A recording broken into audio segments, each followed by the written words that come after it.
Want the high-stakes stuff? The believe-the-hype stuff? The criminally good, emotional roller coaster, can't believe what you're seeing stuff? You know, the good stuff. AMC Plus has it all. Can't wait for the beginning of the end? Watch all new episodes of The Walking Dead 1 week early. Want to be chilled to the core? Set sail with the North Water, a thrilling Arctic drama starring Jack O'Connell and Colin Farrell. Plus, uncover gripping true crime content ad-free and on demand. Expect the epic with AMC Plus. Sign up today at amcplus.com. AMC Plus, only the good stuff. Had a lot of buckets of water splashed onto me, if you know what I mean. It's so hard to block without arms. It just goes right through. Yeah.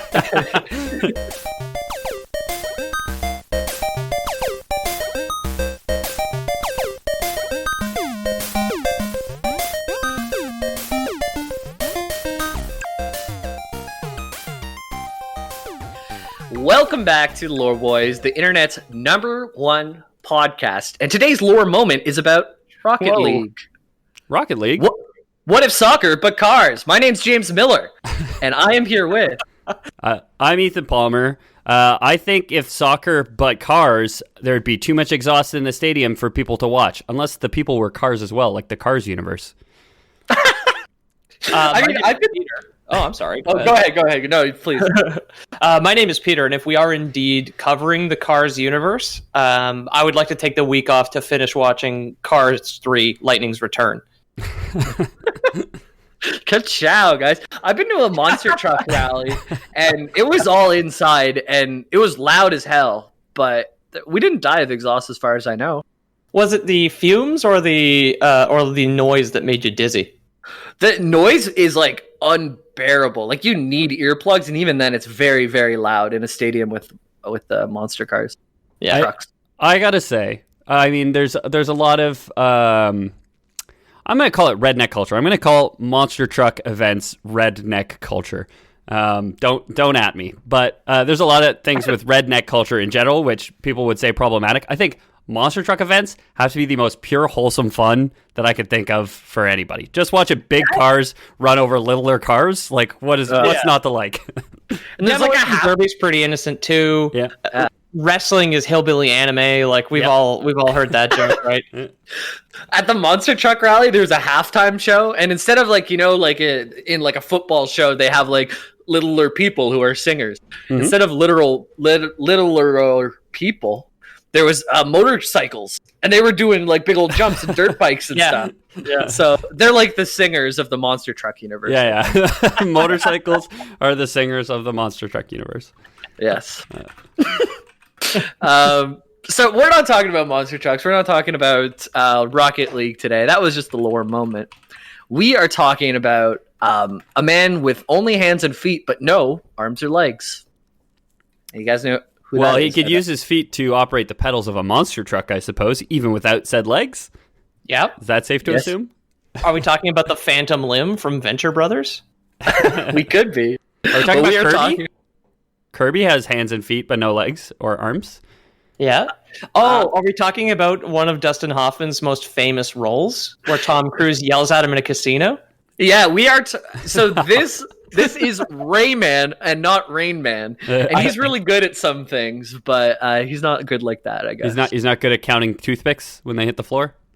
No, he's good at counting his. I don't even know. Lums, I guess? Is he also an excellent driver? And does he trust Qantas? Because there could be some overlap here. So he was a driver, but not in the sense where he drove a car. There was a Sony Ericsson mobile game where Rayman was a golf star. Is Rayman sponsored by Monster Energy by any chance? Yeah, I like that idea. It'd be Ray Monster, right? Yeah, Ray Monster. Yeah, unleash the beast. Unleash the beast. Is that the Monster slogan? I don't even know. I have no idea. Yeah, I only know it is because there's that like person who was saying like Monster is creation of the devil, and if you hold it upside down, the scratch marks are actually 666, and it says unleash the beast. About that. Yeah. Do you remember when the only thing we had to worry about was like weirdos thinking Satan was in your soda? Like how simple that was. Ray Monster, Satan's in your soda. I love this because it's so. I definitely saw this video that you're talking about, but it was so non-eventful in my life to have these wackadoos, like Peter calls them, around. They were so harmless at the time. Once upon a time. That like I just completely brushed it off and completely forgot about it until you just mentioned it again. So. That video stuck with me. I don't know why.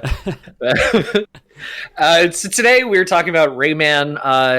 I guess I have a fair amount of experience with Rayman. I had a PlayStation when it first came out. I played the second one on N64. I rented it. I played the latest ones, Origins and Legends, which are just fucking phenomenal. They're absolutely fantastic. Yeah. What about you guys? What's your experience? My experience with Rayman is much like his arms and legs, non-existent. I've never played a game. I've never seen gameplay of a game. I know what he looks like, and that's about it. I've seen more gameplay of Raving Rabbids, which I think is Rayman canon. It is Rayman canon, and it is where Rabbids were first introduced before they went to the Mario-verse. It was very popular, especially in Asian countries. The cute little rabbits. The rabbids. Yeah, they're Asia's minions. Yeah. I could just as easily imagine a parallel universe where my mom is sending me memes where it's a rabbit saying, "Oh man, I put chocolate in my coffee for my Mondays," and it's like. That's the meme, Yeah. Like swap the minions out, basically. Yeah, exactly. Yeah. No problem. That was the Nintendo Wii version of Rayman, was the Rabbids one. It was a very cutesy era. Yeah. I've played one of the OG 3D platformers on a computer. I don't know which one it was. I played it like decades ago. And then I put, like I was saying in the sound check, like hundreds of hours into Origins and Legends combined, because they are just like... I remember I was working at GameStop at the time, and like the kind of crustier Nintendo weirdos would try and antagonize me, and I'd just be like, I just like Rayman better than Mario right now. I'm fucking sorry, dude. Yeah. It's a Ubisoft title, and with Origins and Legends, they redid the art completely, and they did it in a way that it was a lot easier to like put new art assets into it, so they could have like these really animated worlds, and it wouldn't bog them down so much having to animate everything. They used their UB art engine, which they also used on Child of Light, which is a game I love to look at and hate to play. There you go. So you knew about it already. So the new ones are like really, really nice to look at. You can like speed run any single level. So every level is designed that you can go at your pace, or you can just nonstop run, and it'll like you never have to take your hand off the right stick, kind of thing. Yeah, my buddies and I in Toronto like did 4-player co-op and did like all the time trials. We almost platinumed it on my buddy's PS3, where we did like all the time trials, beat the entire game 4-player co-op, got all of the collectibles, like everything. That was our party game, basically.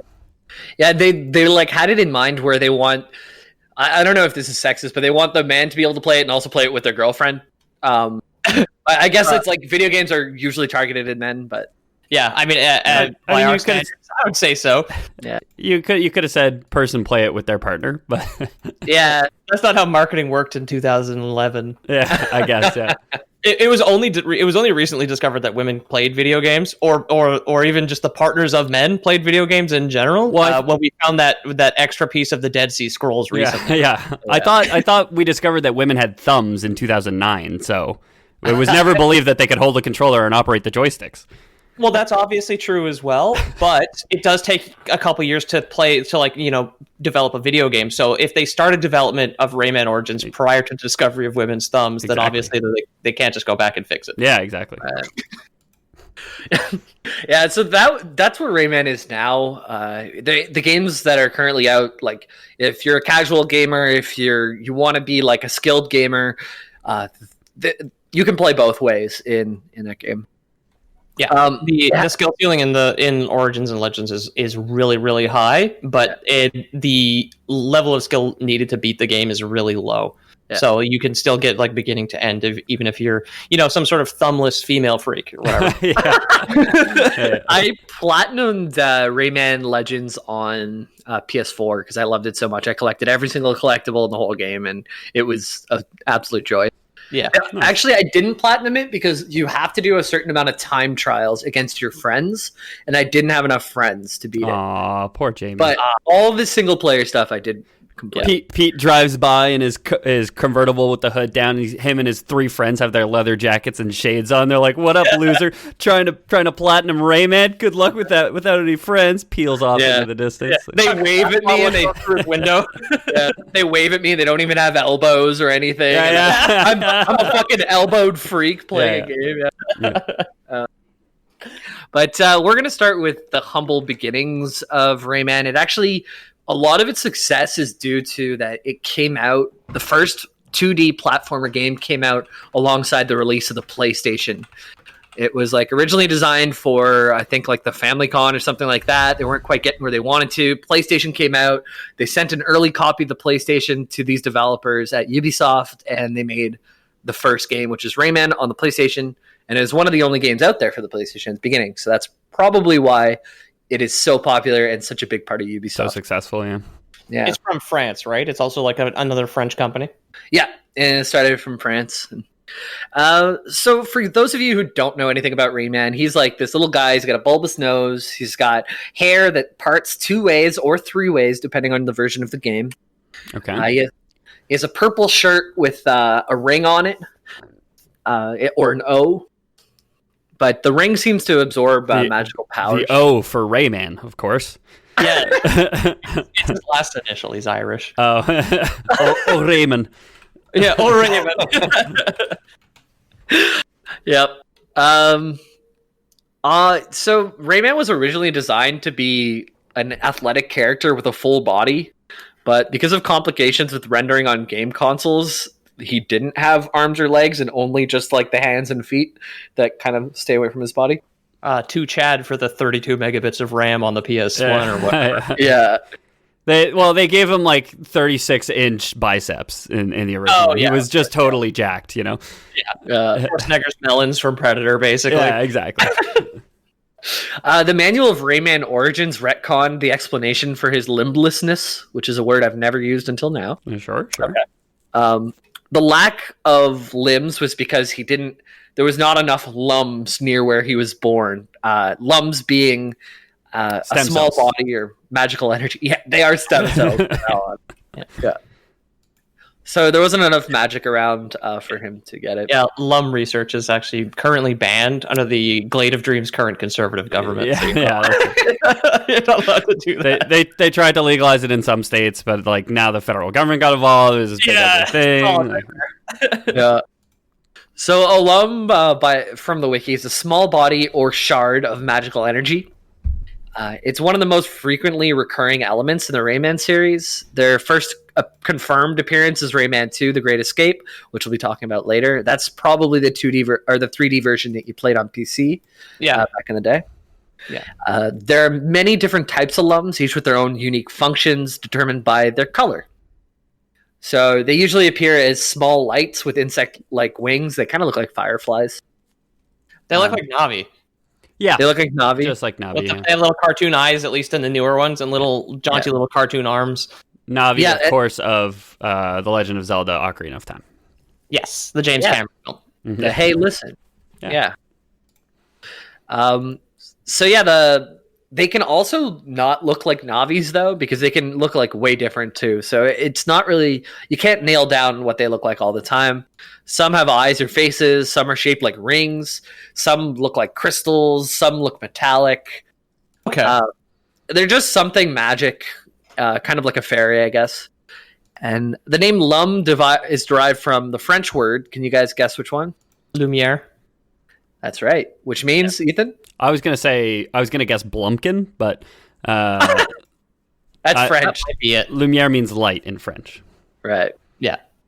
So I sent you guys some of the different types of lums. There's yellow lums, which are like the ones that you collect like coins. There's super yellow lums that have 5 coins in them. There's red lums, restore some health. Blue lums, they fill your oxygen meter when going underwater. Pete, what's a hoodlum? Are they the like corrupted ones? Are they the evil ones that like sow mischief? Because I know there's like some in Rayman Legends. I'm not sure which ones those are, but the hoodlums are. They look like a gang. Yeah, it's a black lum in a sackcloth suit. I do like. So Jamie sent us this list with all these links of different lums, and all of them have lum in the name. So there's, like you said, yellow lum, blue lum, super red lum, hood lum, which is kind of a play on the word lum, and then there's one named Andre. He's the leader of the black lums. Yeah. The hoodlums I think they're called hoodlums because one, like a hoodlum is like a miscreant, and they probably cause trouble. But they all wear hoods. They all look like Oogie Boogie from Nightmare Before Christmas. Yeah. Okay. So black lums seem to be the lums which sow mischief. They look like the soot spirits in Spirited Away, but with wings. And they the hoodlums are a subclass, a subgenre of black lum, it would seem. Yeah, right. Yeah. They're like fuzzy little. They look like dust bunnies with little bat wings. Exactly. And I guess if they get enough together, they could make a spooky costume and some kind of combination of hillbilly and gladiator gang. Yeah. By the looks of it. They can make a monster truck driver. Yeah, there you go. Yeah, the ultimate hillbilly gladiators. There's Lum King, which sounds like Blumpkin a little bit. That does sound like Blumpkin. Yeah. Yeah. Knowing the perverted French, that's probably exactly what they were thinking of. Yeah. He's an oversized lum who sits on a throne. Maybe it's a porcelain throne. Who knows? Oh. So those are lums. Like, there's a bunch of different kinds. They all have different magic elements. They're your Jack and Daxter Eco. They're your Mario coins, but if coins gave powers. They're just like elemental magic type things. Yeah. They're the Jiggies from Banjo-Kazooie. They're just like the collectible and their job changes depending on where they are, right? From a gameplay perspective. I love the subtitles or what the voices sound like while the subtitles are up in Banjo. I love that. Yeah. So where does Rayman come from? There's a lot of conflicting accounts for Rayman's origins. Yeah. I don't get it. Because there's a game called Rayman Origins, Ethan. Okay, so it must go into his origins, and it must be pretty clear cut where he comes from. No, it doesn't. It doesn't. What? The story of that game has nothing to do with anything. It's just him and his friends snore too loudly and piss off some like goblin monsters that kidnap all the King Lums or whatever. Okay. Yep, pretty much. That's like a lot of the story is like Rayman starts off sleeping and then gets into trouble. Yeah, he's a layabout. If I had a nickel for every time I got in trouble while sleeping, I tell you, had a lot of buckets of water splashed onto me, if you know what I mean. It's so hard to block without arms. It just goes right through. Yeah. So during the beginning of the development for the first game, which came out, do I have it here? It was really early. It was like mid-90s or something. Yeah, it was 1872. Oh, yes, of course. So it was mid-90s, and during the development of the original game, the developers came up with a story in which a 10-year-old boy named Jimmy creates a world called Here It's Cool. Okay. Inside his computer. The HIC. Yeah. And he becomes Rayman whenever he's sucked into it based on the ray tracing technology that Ubisoft is interested in. Okay, sure. Ray tracing like in the 90s? That was a term they used before? Sure. I'm not sure. Okay. I don't even know what ray tracing is right now, so... It's just a simulation of light as far as I know. That looks really... exactly. Yeah. And the whole game was going to take place within a computer. They scrapped the Jimmy idea, they scrapped the computer idea, but there's something about Rayman that's stuck. They were like, damn it, Battletoads did it. Yeah. Man, just taking an axe to a whiteboard, like, son of a bitch! Yeah, the original game was created rare. It was 1995, the original game, so it was probably 1994 that they were thinking about this. Rayman's backstory was left ambiguous, but we can tell that he's an established hero in the world from the beginning of the game because people look to him for stuff. But before we get into the game, who came up with the idea for Rayman? Michel Ancel. It was Jimmy. Dude, you knew it. It was Rayman. Pete was just guessed that it was an incel. I mean, anybody could have guessed that. Guys, yeah. Hell. You both stole my thunder because I was hoping both of you would not know. I was gonna say Rayman was the creation of an Ansel, specifically the video game producer Michelle Ansel, born in 1972. I only know that because this morning when I was making coffee, I was watching an unrelated video. It's Matt McMuscles. He's a Montreal YouTuber. He does a development kind of mini documentary series called What Happened? And in the What Happened episode about Beyond Good and Evil, he was just like, yeah, Michel Ancel wanted to get this game off the ground after he had successfully created Rayman. So I heard that trivia this morning. The only reason I'm on top of that. Nice. Yep. So Michel Ancel, he's born in 1972, and around 1980, he's about 8 years old, and he started playing video games, whatever was out in the 80s. And 5 years later, he began his own simple logic games, featuring characters that he invented himself. Ethan, what's a character you could invent yourself right now? Boy named Jimmy. He makes worlds on the computer. One is called Over There. That's neat. Very good. Wow. We're gonna put that one up on the fridge. Yay! That sounds like a dismissive approval of something you would actually pin on the fridge for your child. Yeah, there you go. So one time he often sketched character concepts on like napkins or on like those papers at restaurants and stuff. Like while he's sitting around, he would just doodle. He'd try to pay for his meal at the diner with a signed copy of an early sketch of Rayman, and the woman was like, "The fuck is this?" Around 1992, when we were just 1 year old, he came up with his favorite character so far, Rayman. So this is like a passion project for him. It wasn't something that he stumbled across. It was something that he created himself. He made a lot of characters, but this one is one that he really loved, yeah. So he was meant to have limbs, so I would love to see the original art where he had limbs, actually. I didn't look that up, but... What if they're like real, like flesh-colored, hairy human arms? Like, what if they really don't suit him at all? Like Popeye arms? Yeah, exactly. Or like SpongeBob's inflatable buff arms. Like, what if that's what it looks like? It could be, man. All bad choices. Well, he was meant to have limbs, but he was left without them because of the technology at the time and to make animation easier. If you think putting gloves on Mickey Mouse made animation easier, try taking the arms away. Even easier. And the design choice actually led to some cool abilities. Like he has a projectile punch where his hand goes flying out. And it just became a part of his character that's kind of unique. That's when they cut the arms. They were like, well, how could his hand possibly get so far away from his body? Wouldn't the arms stop it? No, there's a magical force, lums, like Lumiere. Yeah. There's air combat levels in either Legends or Origins or both, where you do get like a boxing glove upgrade that rockets out off of your body.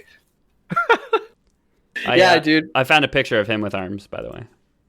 Oh, okay. Threw it in the Discord for you guys. So now, Pete, could you describe this for the listeners at home? Yeah, it's odd. His body kind of looks like an acorn with just Rayman's big creepy head on it with like particularly dead looking eyes. Yeah. And then very, as Jamie alluded to, like very Mickey Mouse-esque, just kind of little spaghetti arms and legs. Yeah. It's kind of like Rayman, but picture him with arms and legs is how I would describe it. Like that. Yeah. Yeah.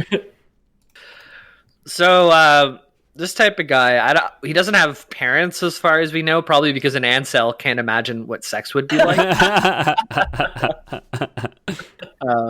That's my joke. Stole my joke. It shows how unoriginal we all are. Yeah, exactly.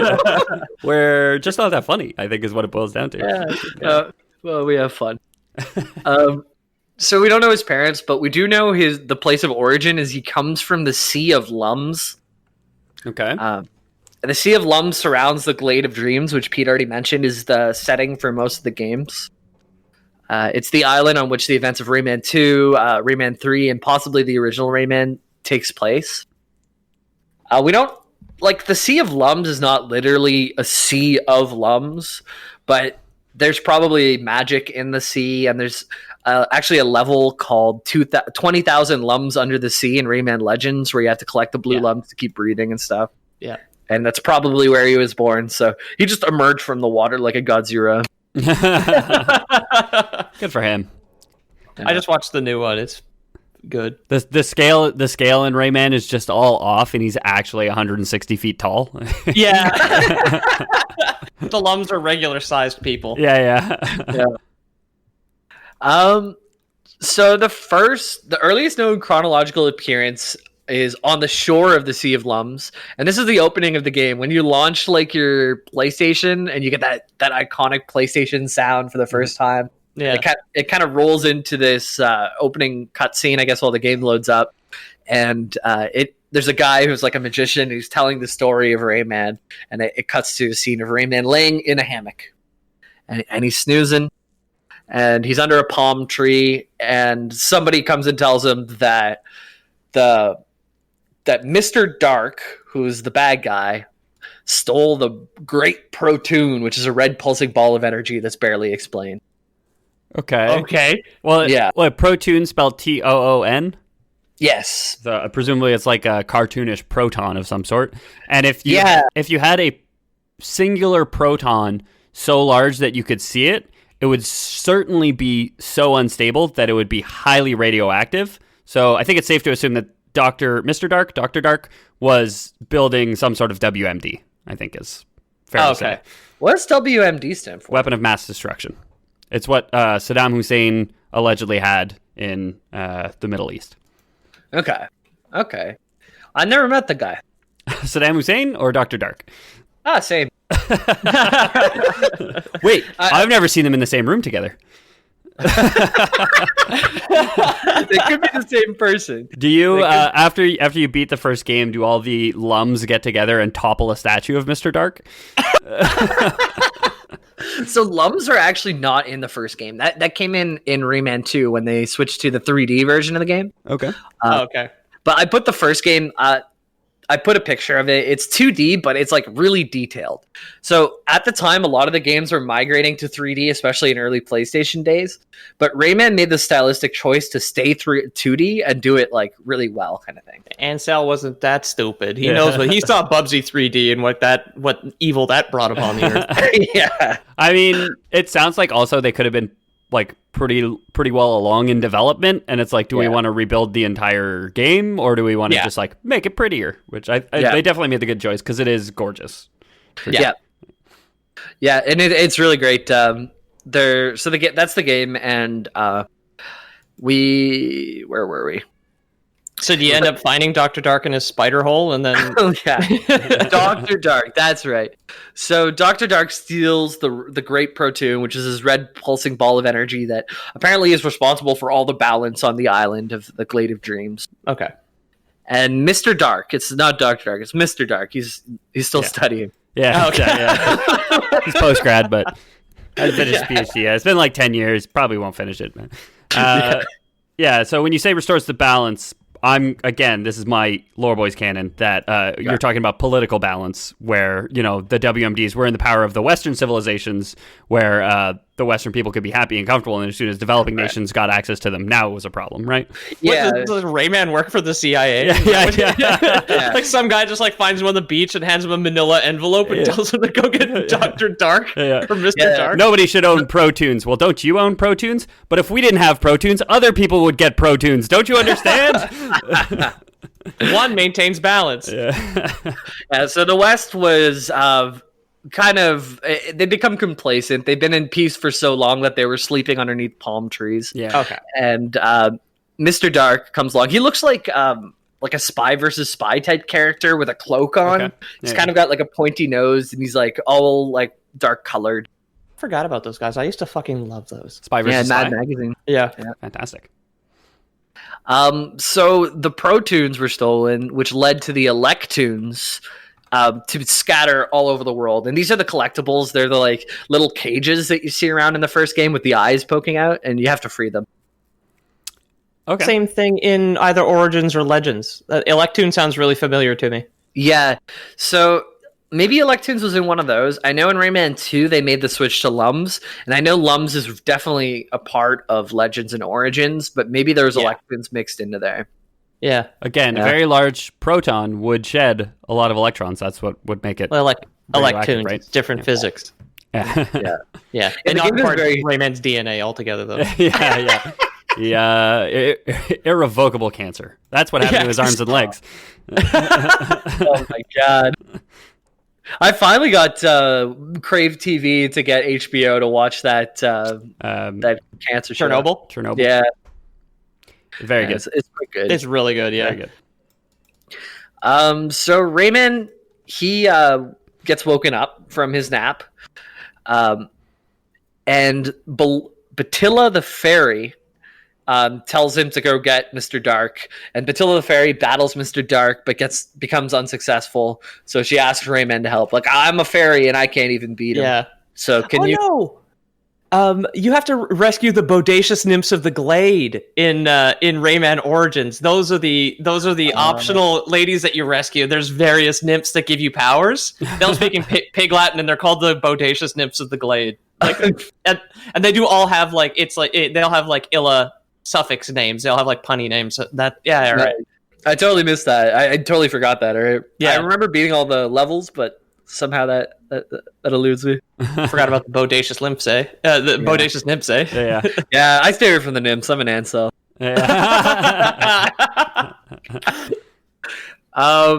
So Rayman sets out to receive. Oh yeah, this is how the game opens up. So Rayman's like, Batilla's like, "Come help me," and Rayman looks up from his nap, and he has a real voice in this old game, which is rare. Like Mario doesn't talk, you know. Yeah. He says, "No problem," in this like 8-bit voice, and he sets out to retrieve the Electoons and Protoon. Okay. Batilla the fairy is the guardian of the Great Protoon, who's really bad at her job, apparently. She frequently interacts with Rayman as needed to give him more powers, so you don't have the same amount of abilities from the beginning of the game to the end of the game, and you can go back through levels and get more collectibles once you get those powers. By replaying the level once you have the extendo arm punch power up or whatever. Well, then why don't we call the subgenre the Raymoidvania? That's way cool. These are still like kind of like serialized levels, like a Mario or something. It's not quite like this big world like a Metroid or a Hollow Knight or all these fun games. Metroidvania, maybe. Rayman. Satan's in your soda. The magic powers that he gets from Batilla are actually absorbed through the O in his chest. So that's what the O is for. Okay. That's where he gets his magic treatment, I guess, for his debilitating illness. Put your magic power in my O, baby. Yep. I'd take that for some of the bodacious nymphs, definitely. So the magic powers in the first game are ranged fist attack, ledge grab, the ability to swing from hoops in the air, helicopter gliding with his hair, which has 3 parts in this game and then 2 parts in further games. Okay. A much more sensible part. Can you imagine styling 3 parts of hair? Yeah. It just doesn't make any sense. But I also can't imagine helicoptering a single part effectively in any kind of way. You'd need at least 3 rotors on that right? Do you not have 2? I'm pretty sure. Sega figured it out with Tails' tail. Yeah, there you go. So, and the last power, which is amazing, the ability to run. Oh my god. That's the last one you get? I'm not sure if it's the last one you get. Okay. It's the last one listed on the wiki, though, which I found very funny. So video games happens from the first level to the last level, but I have some notable excerpts from along the way. Okay. At one point, he encounters a kindly local named Tarazan, or Tarazan, who legally distinct Tarzan. Yes, is what we're saying. yes, exactly. who hands over an instantly sprouting magic seed to help him escape a rising flood. Okay. Cool. So one of those levels where you escape the water. Does he find he ends up in like Iarun and find their uranium enrichment facility for their protunes? He goes to Picture City, a world of paintings and utensils, including slippery ink, deadly sharp pencils, and you have to get all the way through that to land on the stage of a pirate-themed play, where a vicious actress in a Viking costume emerges from the ship's cannon and hurls knives at you. Oh, damn. All right. So this game is pretty zany. It kind of reminded me of Earthworm Jim. Looking them up, it's just okay, yeah. themed levels. As soon as you said hovers with the hair on his head, my first thought was Earthworm Jim. Yeah, Who can do it with just the worm tail? Exactly. maybe that's why they got rid of the kid named Jimmy. There was just too many. Oh, yeah. Too many things for that. Too close. Too close. Rayman goes to Bandland, which is a world built around clouds and musical notes, symbols, and instruments. Okay. Oh, that one's in Origins. They remade that one. That one is fantastic. Cool. Yeah. He's chased by Mr. Sax, a giant angry saxophone. Okay. That's not the first thing that popped in my head. No, yeah, definitely not me either. Yeah. Yeah. Mr. Sax, why are you so angry? Yeah. So to Ansel, Sax was the enemy. Yeah. Fourth time. Joke's still funny. Joke's still funny, folks. So After defeating the boss named Mr. Sax, Rayman progresses to the Blue Mountains, a world of avalanches and rock monsters. He meets the family of a musician friend and helps the musician build a new guitar in exchange for a potion that lets Rayman fly with his helicopter hair. hey, I'm a guitarist and a musician. I don't know how to repair my guitar, but I sure do know how to brew a mean potion. What do you say we do a trade, huh? It's just like Dippity Doo or some type of gel that makes his hair stick out. Yeah. Dapper Dan's, yeah.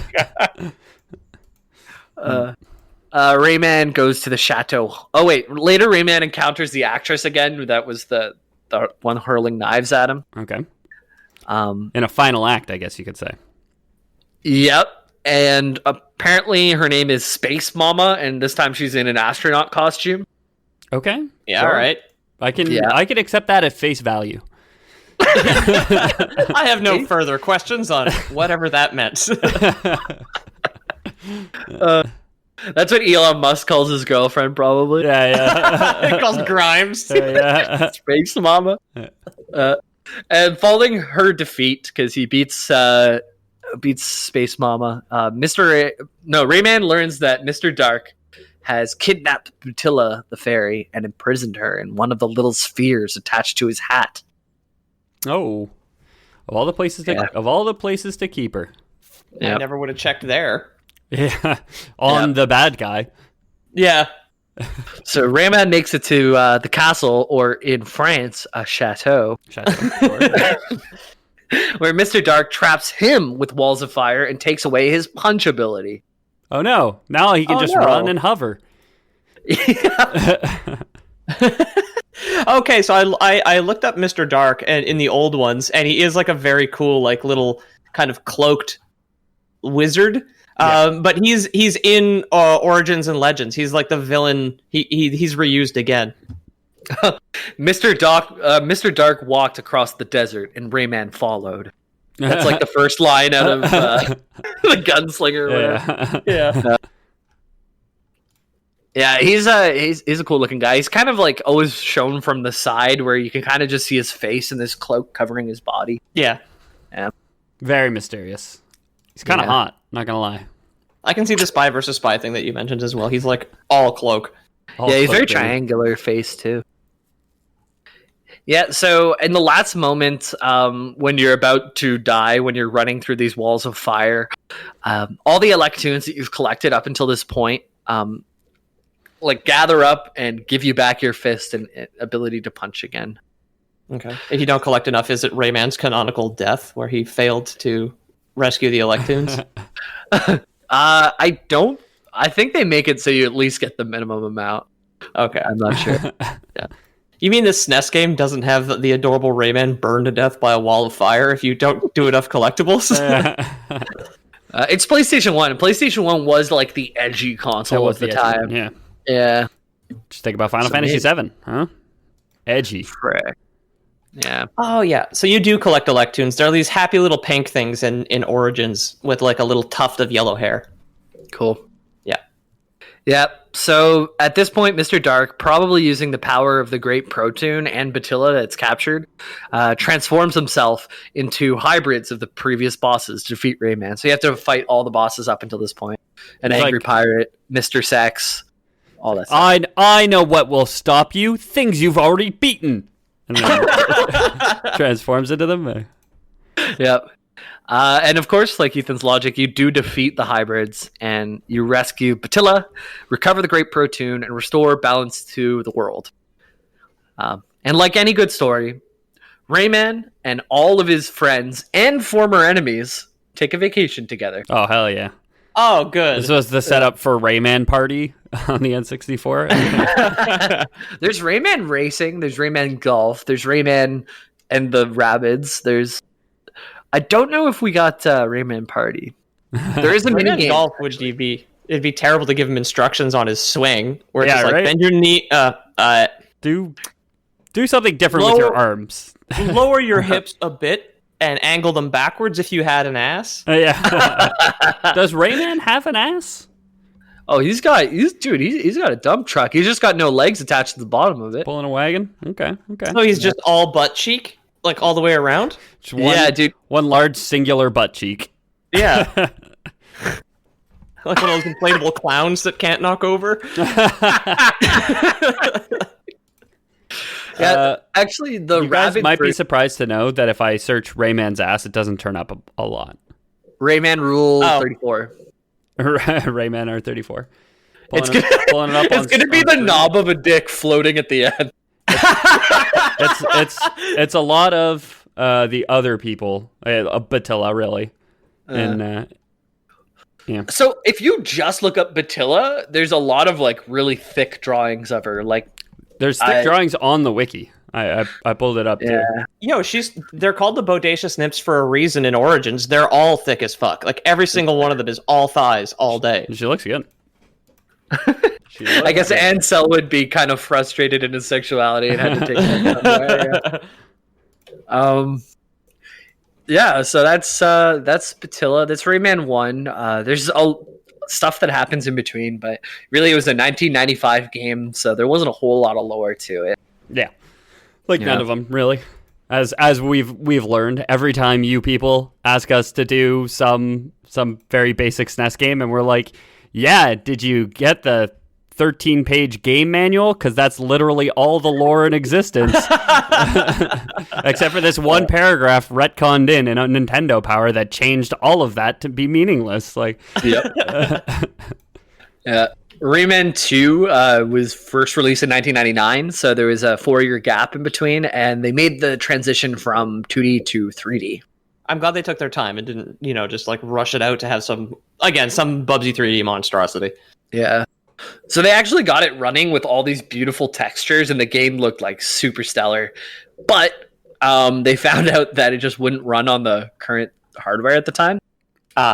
So the Dreamcast version, if you wanted to go back and play it, if you played it on the PC or the Dreamcast version, you'll get the tasty version. But if you play it on the PlayStation or the N64, you're going to get like all the textures kind of just got scrapped that they worked so hard on. Okay, yeah. I played it on computer. I remember that. So it's definitely Rayman 2 that I played a long time ago. Yeah, I think there was a Rayman 3. There was but this one you'll know as we go on. So each version's like a little bit different based on the consoles, like I said. This game is set in the Glade of Dreams. And it starts off shortly after Rayman is captured by robo-pirates. Okay, sure. All right. Were they acting in a stage play? Now, they're really into taking slaves. So they were here to... Instead of stealing your booty, they just wanted to steal your people and turn it into slaves. Being an actor sometimes feels like slavery, you know? Yeah, I think that was a thing with pirates, though. I think they would Shanghai people. They'd just get them, like, blackout drunk at a bar and then drag them out of the bar, throw them onto the ship, sail out to sea. And it's like, well, you're in the middle of the ocean now. You might as well just be a pirate with us. And people just lost their lives. When you're like on the that. sea, there's the implication. The implication of piracy. Yeah. Yeah. You wouldn't download a pirate ship. You wouldn't download batten down those hatches. Now, is Rayman now being shanghaied into a life of piracy? Is he going to be hired by the King of England at some point to kill his fellow cohort, like his previous colleagues or whatever? He's gonna be He's very like- effective at it.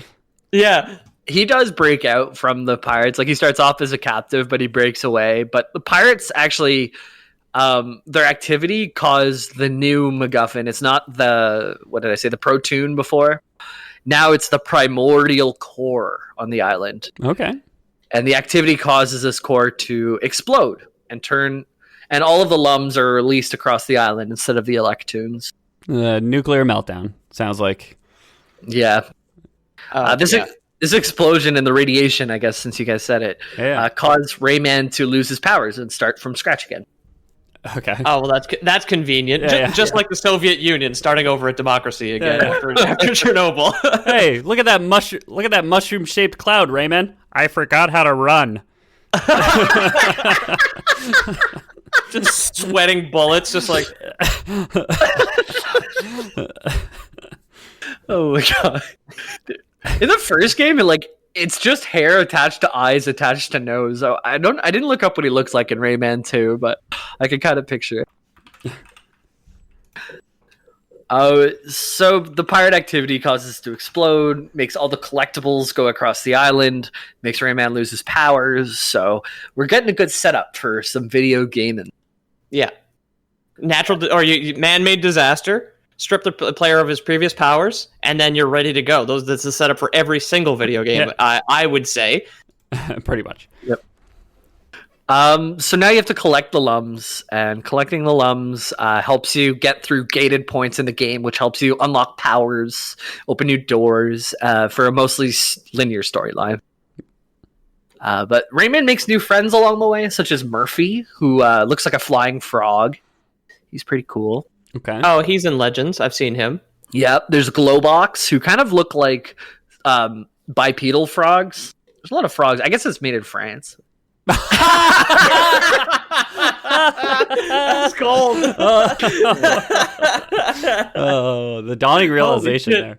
I guess it's made in France. Yeah. A lot of frogs. A lot of frogs, baguettes, and cowards. I don't know. I mained Red Glowbox when I was playing co-op with my buddies. I played it on Glowbox a lot too. Yeah. He looks like a Oh my frog fucking man, God. and he has a wife, and his wife is named Uglet. Oh. Okay. So another Ansel move to call the woman Uglet. Yeah, no kidding. And they have children. There's Clark the Giant, where if you look up a photo of him, he looks like half of his weight is in his chin. He's just Got a strong a strong Habsburg chin, does he? Yeah. He's the dumb guy, but very strong. I accidentally typed Clark the Chin when trying to Google him. Oh yeah, that's a lot more chin than I was expecting. I'm not gonna lie. Looks like he's got a goiter. Like Holy shit. yeah, It's so much chin. It's chin from tits to tail, as someone would say. Clark the Giant Chin. I guess it could be what it's short for. Yeah. He meets a couple other friends too. I think there's a floating book who talks to him, which you guys could picture all of us as a floating lore book talking to you guys while you're on the metro. Don't do that. The floating lore book is our intellectual property. You're not allowed to imagine. Sons of guns. Unless you're a lore boys prime, then you're fine. Yeah. But then you pay for the right? Yeah, exactly. Yeah. Yeah. Rayman meets up with a fairy named Ly or Lee. It's spelled Ly, and I couldn't figure out. I think it's Lee. I'll say, oh yeah. Yeah, Leah? I'm on his side. I'm on Ethan's side. Of course, I'm pointing in an audio medium. Yeah. Pointing at an audio medium through a webcam. Yeah, I don't know where anybody is. It's a meaningless gesture. Like so much you do, Pete. I keep sending you food. I just want an answer. Yeah. We are arms as legs to the podcast as they are to Rayman, I guess. Yeah. We don't exist, but we still do something because the hands are moving. Exactly. Yeah. We hold up that rump. Oh yeah. The badonk-a-donk. Yeah. So he meets a fairy named Leah, who explains that if Rayman were to collect all the 4 masks of Polycus, which would summon Polycus, known as the Bubble Dreamer, he's like a divine being. He kind of looks, he has really long red hair. He often has a hookah. He's kind of like a Buddha figure. He's just like some deity that's one with it all. Sure. If we could collect all the 4 masks, it would summon him, and this would help us to put the world back together. I know how you can get the fusion core. Just summon God. He'll solve our problems. And how do you summon God? You just need 4 masks. 4 masks. 4 masks of Christ, like the Bible said. Anybody could do it, but we want you to do it because he gets kind of mad because people do it a lot and summon him. But we're trying not to make God mad so much anymore. So could you do it for us? Yep. He won't grant our wishes anymore. Yeah. All the pirates just cut off the arms and legs of the people who try and do this, but somehow you're immune. Can't get Rayman though.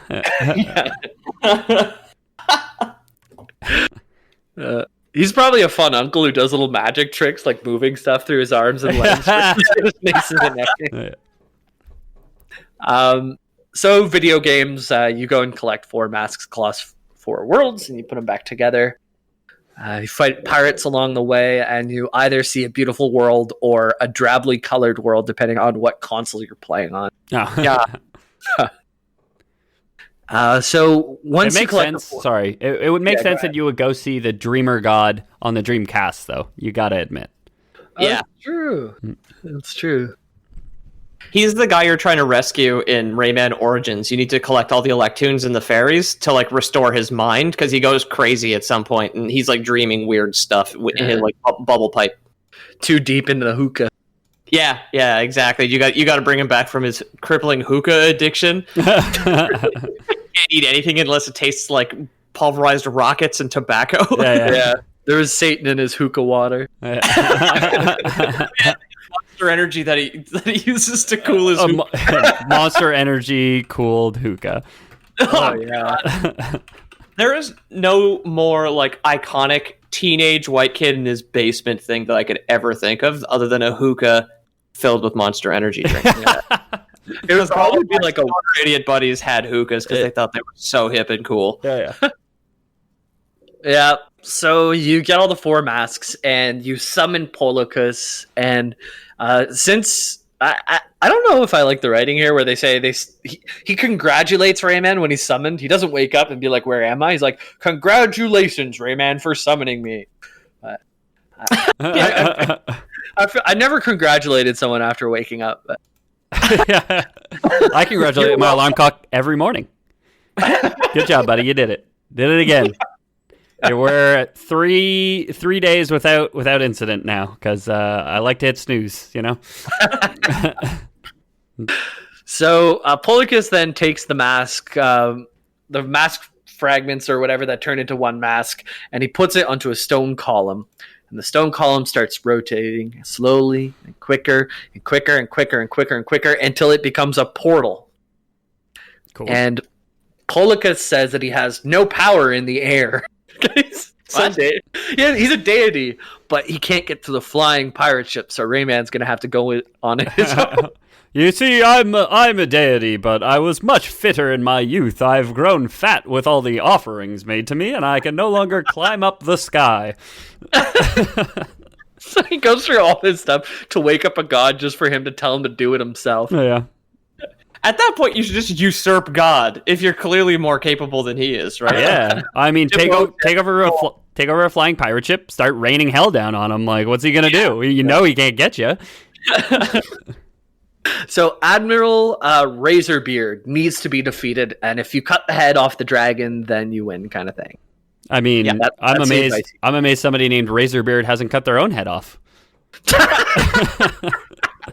If you kill the captain of a ship, it sinks immediately. His leadership is the thing that keeps it afloat. Because otherwise, how is it staying on the water? That's maritime law. If your captain dies, you have to jump off the boat. Yeah, and then scuttle it as well. Yeah.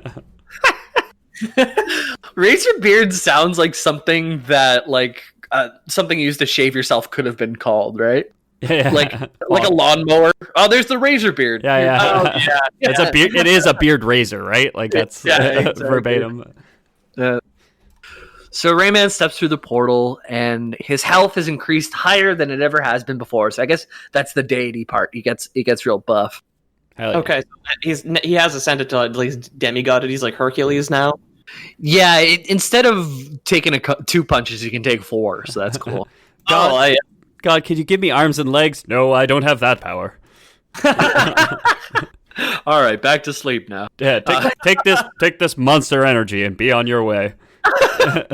Talk about a god who needs to get home by 5, huh? Yeah. He's not putting the work in, man. So you go up to the flying pirate ship to beat the leader of the pirates, and the fight starts. And Admiral Razorbeard, not admirable. He's not very admirable. The Admiral Razorbeard.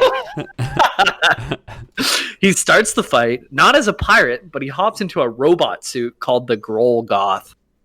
The Grolgoth. Okay. Yeah, and the fight starts on a crow's nest of the ship, but it's not as small as a crow's nest that you would normally imagine, where you could stand like 2 people across. But it's quite a big.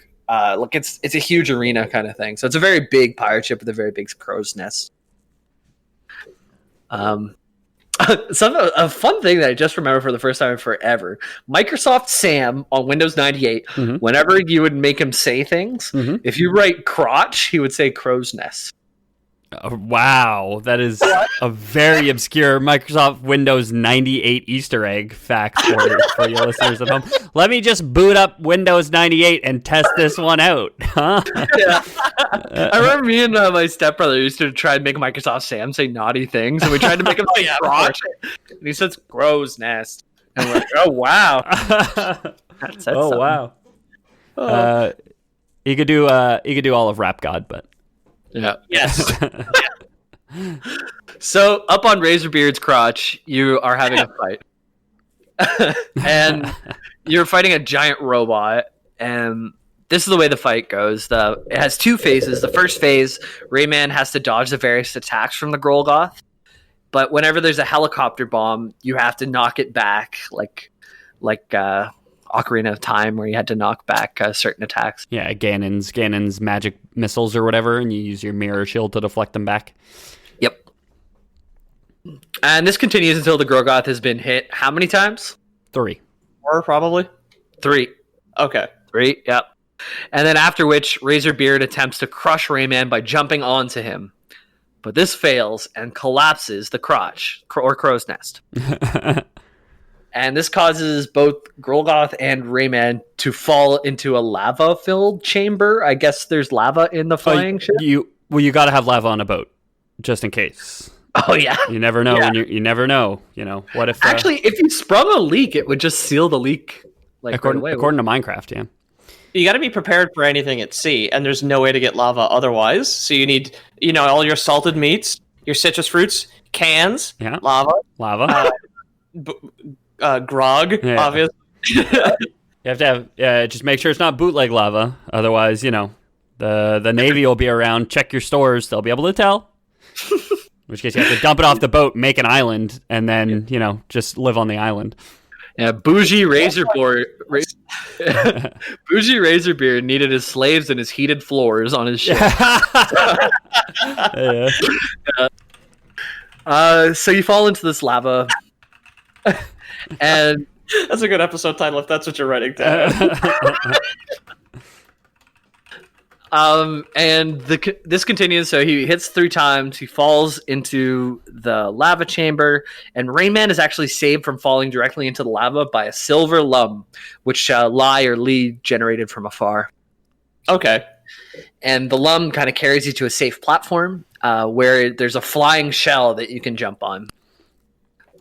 And Rayman sees the Grolgoth has survived the fall also, and the second phase begins. So you're flying in this one. So you're 3D flying around this chamber, or in the PlayStation version, it's actually a tunnel rather than a chamber. Okay. Whatever. The PlayStation couldn't render full rooms, so. And Rayman, you have to shoot things and basically dodge things using ammunition that is scattered throughout the chamber. Okay. In the PlayStation version, there's helicopter bombs and homing missiles that you have to deflect back. And eventually the Golgoth is rendered inoperative. And Razorbeard flees the ship, but setting off a self-destruct function before, which causes the prison ship to detonate and be destroyed with Rayman still inside. Sag. Oh no, Rayman dead? And that's what the game would have you believe, because the next scene is Lita Ferry. So yeah, the game won. Lita Ferry, Clark, Murphy, the Grand Minimus, Globox. I didn't talk about the Grand Minimus. I'm not even sure who that is, but they were there at the end. King of the Teensies. They're another little race of like little fairy people. They're the little blue ones with the big noses. Right, I remember the Teensies. Those are like the stars in the game. You had to collect free all the Teensies in Legends and Origins. Yeah, exactly. Uglets, the baby Glowboxes, they all gather in Policus's domain for a memorial service. They could only recover Rayman's left shoe or left foot. Oh, so they actually have like some salvage remains in his casket? Yeah, it's just one foot. And then the casket just flies open, and the shoe goes off left screen, and a limping, one-footed Rayman emerges from the woods nearby. What is it, like a fucking Iron Giant where he can like summon his parts to Yep. And to the joy, this is a huge happy moment, because at the end of Rayman 2, we didn't know if there was going to be a Rayman 3, right? And his shoe rejoins his body. He looks up all his friends, last of all Lee, while hugging the baby glow boxes. And then fireworks are launched. I mean, hugging. Putting his hands on their back. You've heard of hover hands. He's hover arming. Yeah. I was thinking of like how shitty of a boyfriend he would be, because he'd just be like, you'd have the like watching Netflix, hand on the titty, but like no arm around it. Yeah. It solves the it solves the laying on your side, arm under the person problem. Hugely, yeah. Oh, or spooning. What do you do with the underarm? Right, you have that hand out in front. Wow. You let it go numb, and then you suffer with pins and needles halfway through the movie. Yeah. So Rayman really was willing to give an arm and a leg to save the world, huh? and for some reason, fireworks start going off, because I guess they had fireworks for the funeral. Well, yeah. The after party of a funeral is the best part. Everybody gets in your honor. In your honor. Yeah. We already established that he's Irish, so an Irish wake. And Ora Amen. Yeah. And a message is displayed and congratulating on your feats for beating the game. And after reading a bit of the story and watching some of the gameplay, I really want to revisit this. I wonder if it's on Steam. I'm going to look it up. But that's Rayman as I remember it. It is on Switch, I think I saw when I punched it in earlier. And you have one of those. It's probably the origin. Oh, you mean the original. You want to visit the original. Rayman 2. And why is it called The Great Escape? Is it because he's got to free the kidnapped Lums? He starts off as a captive in the pirate domain. The robot pirate hold. So yeah. Then he digs a tunnel under the camp and all that. Yeah, I've seen it. I know. Yeah. So I see Rayman Legends, I see Rayman Origins, Rayman Bundle. I don't think you can get the second one through Steam, but you probably have to get some old CD key, or there's probably some way to play the old one. But I'd like to on GOG, or like in honor of Razorbeard, just acquire it legitimately. Yeah, I mean, I would say to all the listeners at home who want to do this too, the Lore Boys fully endorse getting it legitimately. Absolutely. Along with your heated floors. I don't care how it works. Just do it. Great. Yeah, that was Rayman, guys. This is fun. I've been off for a couple weeks with our mailbag and me missing one, but this is a lot of fun to come back to. A game that, honestly, I loved in my childhood, and Origins and Legends still hold up today, guys. So if you like the idea of playing these games, those ones are... I think if you get Legends, Origins comes with it in the game. You can unlock it. So just get Legends. Awesome. Well, Jamie, I, much like Rayman, really got to hand it to you.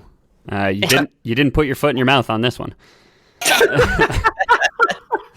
They're thoroughly modern platformers, Legends and Origins. They're absolutely incredible. There's there's weekly events with like time trials and stuff that you like compete against people all over the world and stuff. I think the best I got was in like the top 10% at one point, but the last 10% of people using these tricks to go faster are just insane. Dude. Yeah.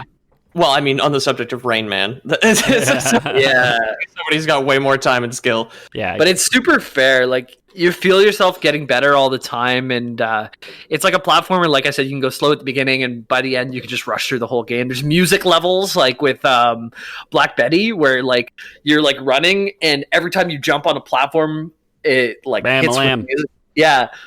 Ready, and you hit the lums, and they go ding, da ding, like along with the song, and it's all like cartoon acapella covers of like famous songs. There's a Queen level too, as far as I know in Legends. Yeah, wow, they're my like favorite levels, and you don't have to be that good to get through them, or you can just like go hardcore mode and get all the collectibles all the way through it. And, they're so fun. I can't recommend the game enough. Very cool.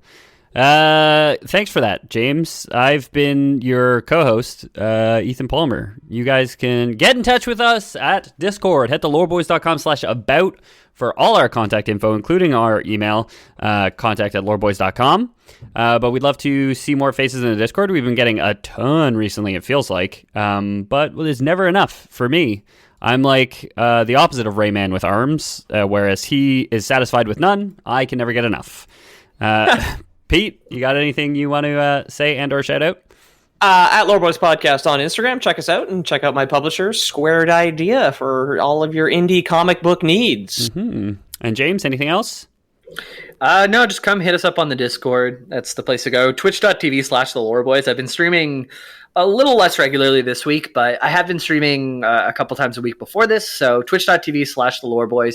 You can catch either myself or one of the other Loreboys, or sometimes all three of us there. And yeah. If you guys want to support the show financially, we do have a Patreon, patreon.com/The Loreboys. Means the world to us that people are willing to put their money where their mouth is. And you guys are the bestest. And we love you for it. Smooch. Anybody who doesn't trust Patreon but still wants to show their support, we do, of course, have Loreboys Prime. Always have. Maybe always will. Maybe not. Who knows? This week, we're offering something special, as we do pretty much every week, except for last week when we, I guess, didn't do a Loreboys Prime because we were quote-unquote off. But this week we are offering you guys, the first 12 of you to sign up for Loreboys Prime, of course, something very, very special. We're obviously very inspired by the lore that we researched. James, researches Rayman. He's like, I want to go download Rayman 2. I want to find a copy of it. I want to play it. We all said the same thing. Yeah, legitimately, of course. I legitimately was on the Rule 34 Rayman recently, as some of you may or may not know. And I've decided that I want to be like Rayman. I want to get with Batilla. So I'm cutting off my arms and my legs. And I assume that Peter and Jamie will do so with me in solidarity at the very least. And we're going to be giving away our arms and legs to the first 12 signers upper to Loreboys Prime this week. All you got to do... let you then go first, and then I'll see if I want to do it or not. But that's fine. I'm sure you'll be convinced when you see how far I can punch, for example. So and across the room, the first 20 people to send us $37, or the first 12 people, to send us $37, will receive one limb each. We will also accept fan art of the game, if you know what I mean. Wink, wink. Thanks so much for listening, everybody. I think that constitutes a Loreboys. Loreboys. Out. Wackadoo, wackadoo, wackadoo.